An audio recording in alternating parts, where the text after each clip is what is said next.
Love you.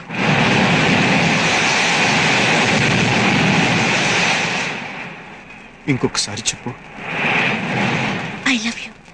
మరొకసారి చెప్పు. I love you. ఈ ఒకే ఒక్క మాట కోసం ఎన్నాళ్ళు బ్రతికాను. అవసరమైతే చావాలనుకున్నాను.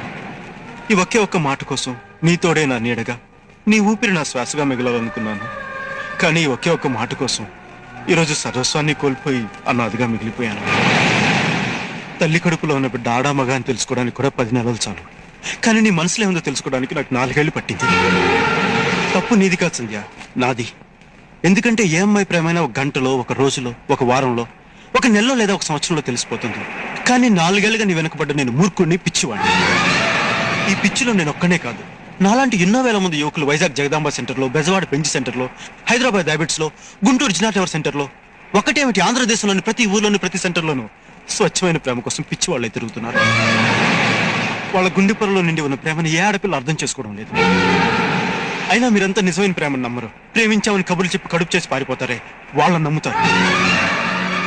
ప్రేమ మనిషిని పిచ్చివాడిని చేస్తుంది, మూర్ఖుని చేస్తుంది, అవసరమైతే హంతకుని కూడా చేస్తుంది. కానీ అదే ప్రేమ పిచ్చివాళ్ళ తిరుగుతున్న నన్ను ఓ మనిషిని చేసింది. ప్రేమంటే ఇష్టమైనప్పుడు నువ్వంటే నాకు ఎంతో ఇష్టం. ఇప్పుడు ప్రేమే నచ్చడం లేదు, ఇంక నువ్వెలా నచ్చుతావు? ప్రేమ కావాలి కావాలి అని వెంటబడ్డప్పుడు ప్రేమ దొరకదు. వద్దని పారిపోతుంటే అది మనల్ని వెతుక్కుంటూ వస్తుంది.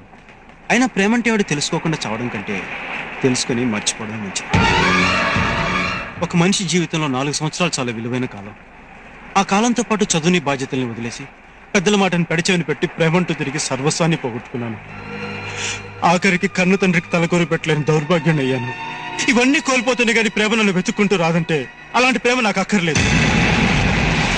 నేను ఈ నిర్ణయం తీసుకుంది నా ఒక్కడి కోసం కాదు, మన దేశమంతటా నాలాగా ప్రేమ పిచ్చి పట్టి తిరిగే ప్రతి యువకుడి కోసం, వాళ్ళ తల్లిదండ్రుల కోసం.